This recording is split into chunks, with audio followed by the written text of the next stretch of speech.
Somebody may tell us they don't want a guitar that's too heavy.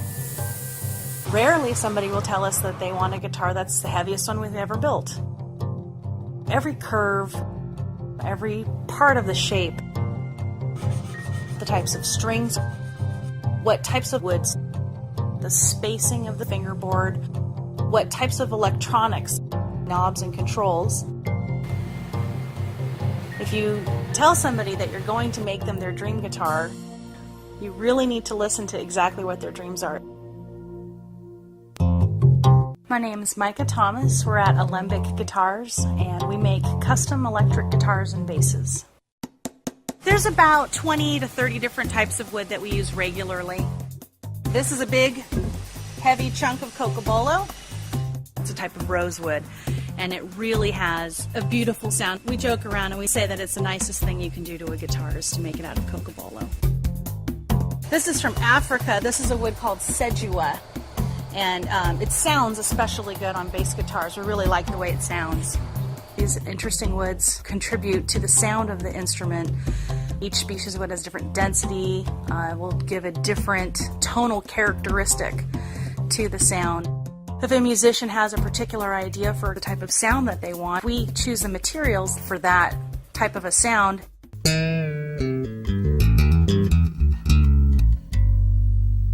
Every single part of the instrument has to do with math. We did all the measuring before we cut any of the wood.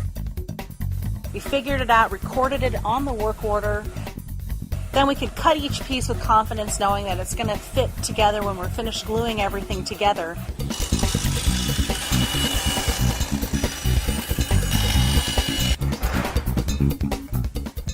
We got a mahogany body. It's 1.15 inches thick. This is a piece of wood. It's called a veneer. It's very thin.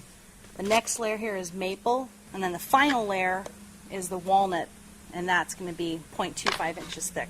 The total thickness is 1.55. These will all get glued together.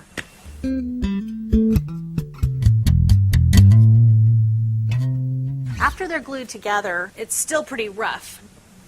Once that glue dries, then we can go ahead and shape it with a router bit, and it reveals this beautiful edge where you can see each one of the little thin veneer, the slightly thicker accent laminate, and the top laminate on there, and just looks really nice. These are the necks of the guitars.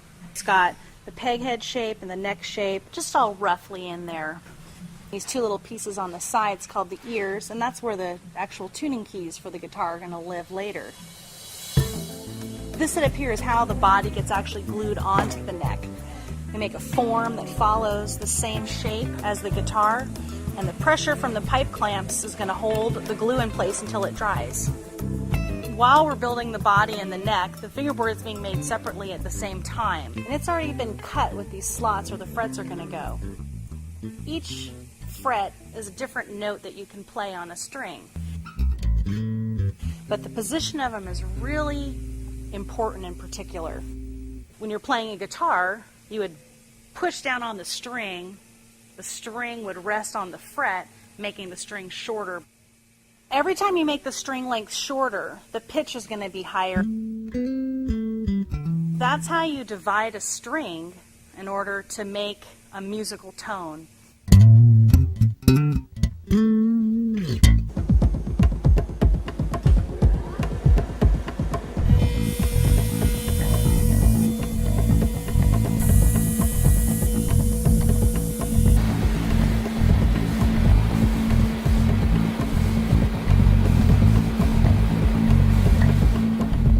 Electric guitar, when you don't have it amplified, isn't very loud at all. So you put a pickup on there and that can amplify it, and then you can actually listen to it.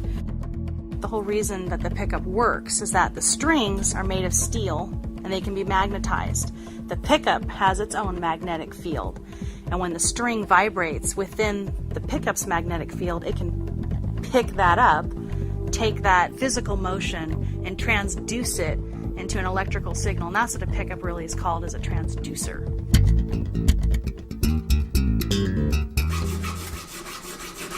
Now we're in the setup room. All the final assembly happens in here. The pickups and electronics are installed, the tuning keys and the strings. The measurement here is extremely critical. When you're playing, you don't want to have to think about, is one string closer together or farther apart than the other. You want them all to be exactly the same distance apart. We're going to take the width and the number of strings and divide that up so we know exactly where the center of each string should go. When somebody gets their guitar and they're extremely pleased with it, normally we don't get to see that, but sometimes somebody will come to the factory and pick it up, so we get to experience it firsthand with them. You can see how happy they are. You get that feedback that you know that you did a good job. And just really, once you start hearing them make music with it, that's the really rewarding part.